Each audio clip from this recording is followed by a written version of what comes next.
can we discuss how religion and animals come into play and things that you like to talk about with how animals are treated and things that you like to share with people when you talk about animals and say religion and things with Hindu. Can you share things?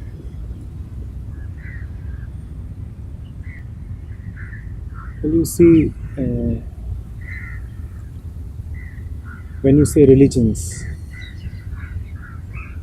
just for the sake of the conversation, I would want to divide them into two streams. One, the Abrahamic stream, and the other, the Indian one. So, the Judeo Christian view is that God has dominion over man, and man has dominion over animals. Something similar also comes up in the third Abrahamic religion, Islam, which talks about Allah having created all the animals, fish, insects for the sake of man. And then there is the view of Hinduism, Buddhism, Jainism, Sikhism, which talk of ahimsa, ekatva, which is non-violence, oneness.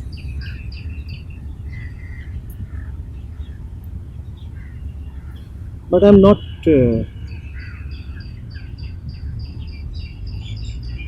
really convinced that when we use the word religion, we must really talk of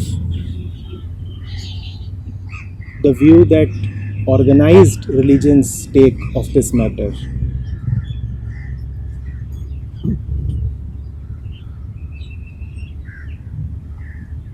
The moment religion is organized,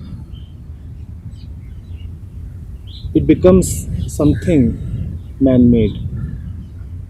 So I'll take your question to mean that we want to talk about religion as such, man, animals, man's inner world, and man's relationship with the so-called outer world, including animals. So there is man, and man lives according to himself in this so-called universe. This universe that appears to him through his senses. There is no other way man perceives the universe. He perceives it through his senses and he interprets it through his reason, through his intellect, and through his knowledge and memory.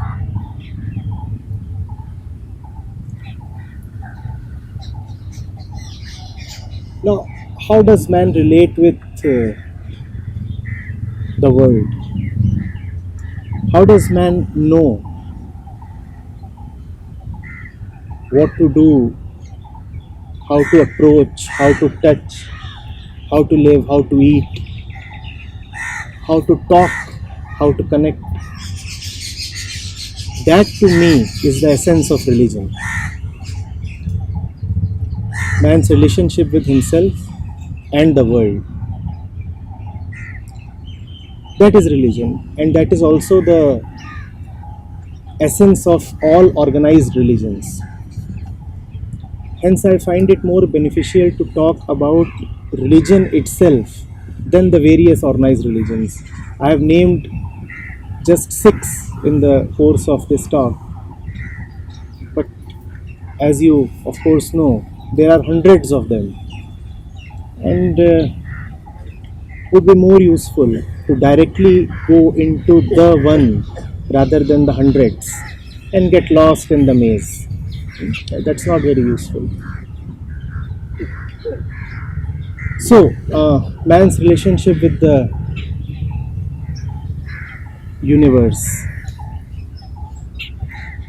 See, how do I look at anything, anybody? Depends on how do I look at myself.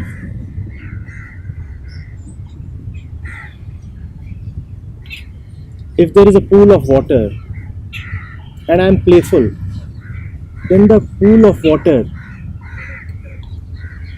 is sport for me. If there is a pool of water and I have a phobia of water, then the pool of water is danger for me. If there is a pool of water and I am thirsty, then the pool of water is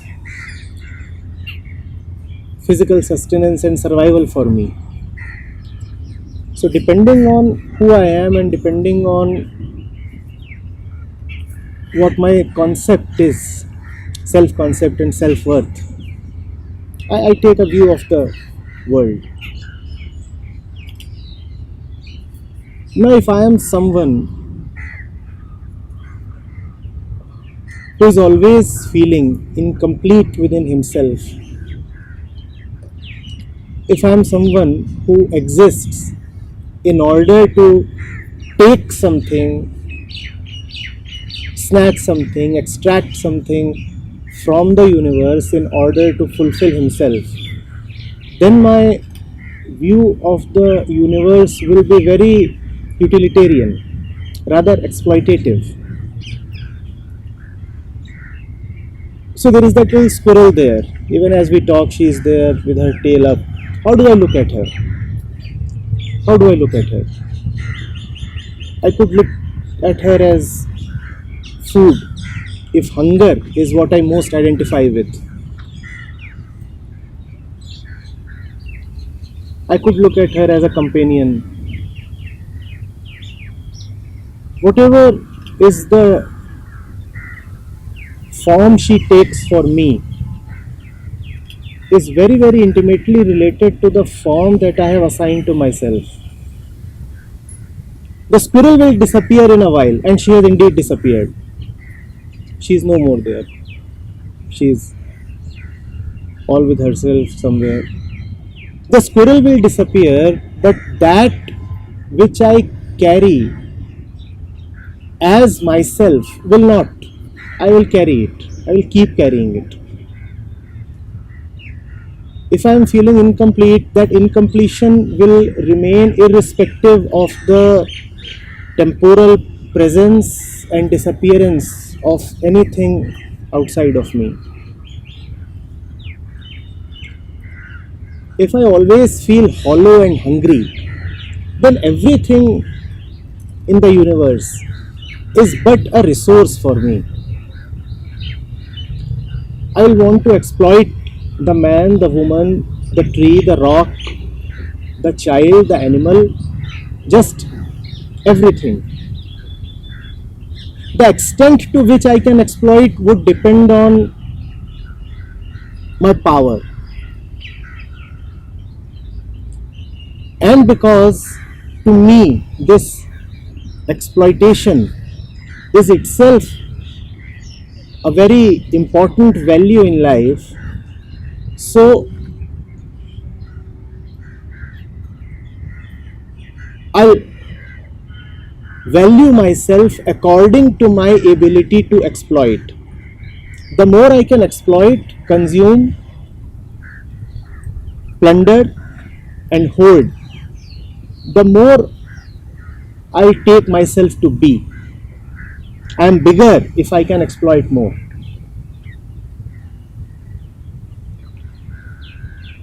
I am higher, I am more worthy, more respectable if I can draw more from the universe. If everything that I have collected as resources as usables are bigger, more numerous,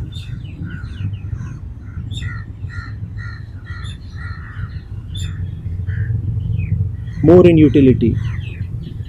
If that is how I value myself and I respect myself, then outside of me also I will have value only for that which can exploit. Not to exploit. As a human being, you require the intellect. Animals outside of me do not have that. At least not in the same way as human beings have. Their consciousness does not proceed on the same basis of rationale as a human being's does. Their capacity to exploit is far more limited, even assuming that they might have an intention to exploit, which, as per me, really either does not exist or is extremely limited. So if I value myself according to my capacity to exploit, I will not value the one outside me who cannot exploit, who does not have the intellect or the intention to exploit. So there will be very little respect for the chirping bird. For I can respect her only if she has power. Because I respect myself only when I have power. Some kind of power, power of knowledge, power of wealth, power political, power social, any kind of power. The bird outside of me appears to have so little power. So it is laughable. I can go pick her up,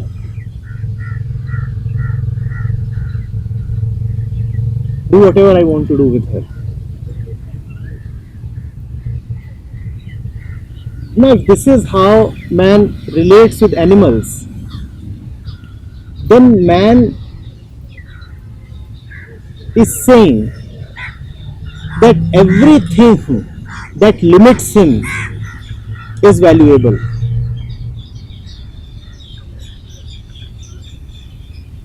We are on the issue of religion. So we have to go into that which we call as an immensity, as God.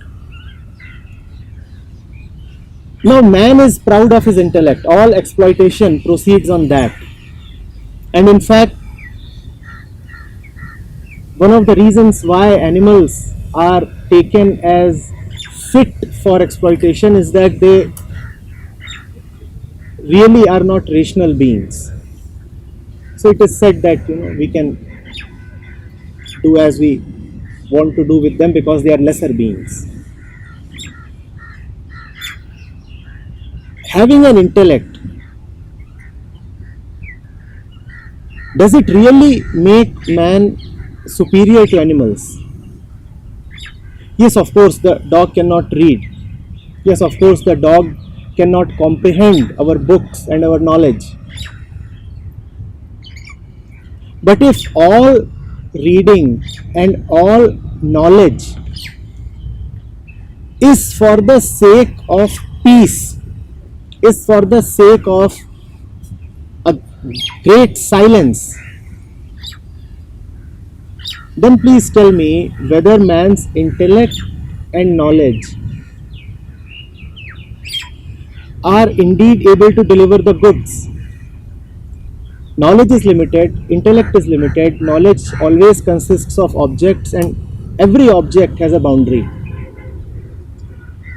If the purpose of life and if the purpose of religion, because we are on the issue of religion, and if the purpose of religion is to be one with God, then the purpose of religion is to drop all that which is limited because God is unlimited. As long as you identify with that which is limited, there is no question of unity with God.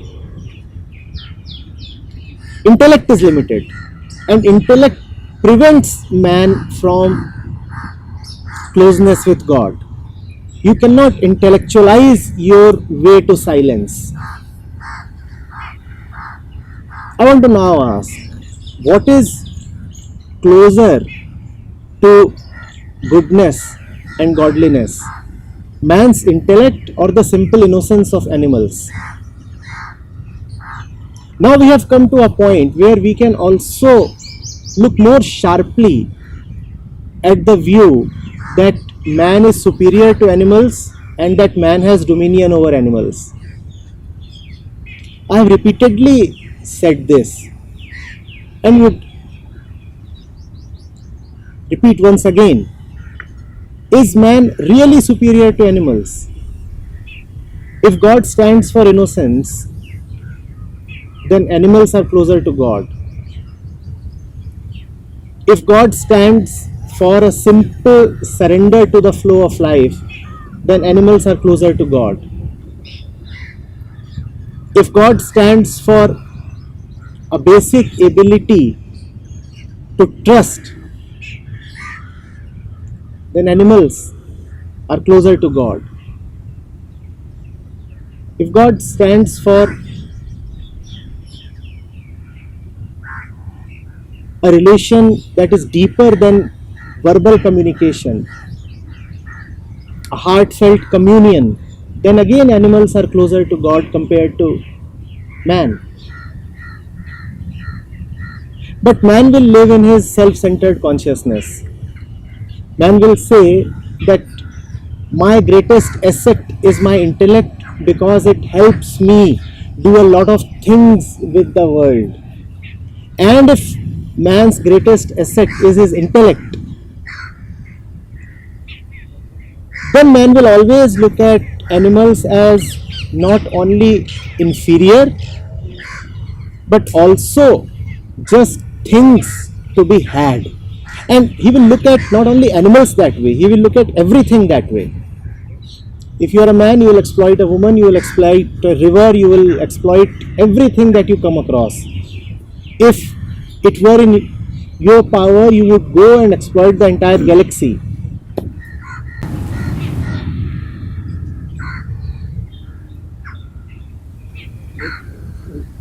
So, actually, real quick to wipe off your drive through. What do you say to people who say that it's similar to take a plant and eat a plant, and it's the same to eat an animal because a plant has a soul, a plant has a spirit, and an animal does? What do you feel about that? There's no difference. You see, 2 or 3 things must be understood. Firstly, a non-violent mind, a mind that does not like destruction, will not want to kill a plant either. We talked about intellect. Man's basic violence starts from agriculture itself, organized agriculture itself. When man started utilizing and exploiting plants, it is one thing to be one with a plant, to be a part of its ecosystem and take something from it. And it is a totally different thing to cultivate a plant. The way a squirrel or a monkey connects to a plant or a tree is very different from a way a farmer connects to his crop. So someone who does not want to look at the universe as a resource will not want to kill or consume anything. And when I say consume, I mean consume in a violent way.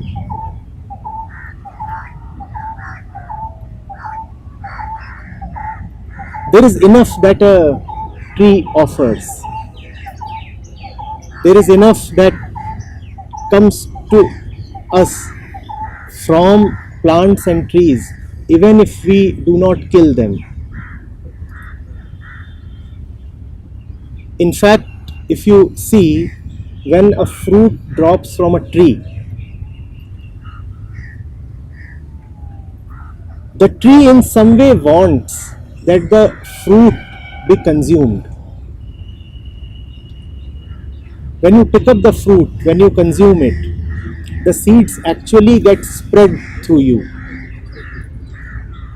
You are being one with the plant, you are actually fulfilling the tree's wish.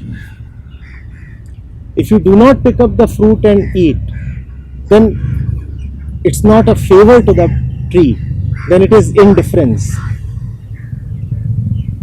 The moment I say this, the question of feeding the 8 billion people of the world immediately crops up, and hence this view will appear as impractical. This appears as impractical only if, first of all, you are centered around the view that the earth must have 8 billion people, 8 billion human beings. These 8 billion human beings exist only because they have taken a path that is not really the path of the heart. Otherwise, nature knows what is the right number, the right cap on the existence of any species. This man can exist even without harming trees and plants, let alone animals. It is possible, but that will be a totally different kind of humanity. And I'm pretty sure that when man lives that way, then to sustain 8 billion people in that way will not be possible. You may immediately retort that this way is then very, very difficult. I would say it is very valuable. It is very valuable because, as far as life is concerned, it is not the numbers that count. Something else is far more important than numbers. That particular silence in being, that particular love in relationships, that particular peace.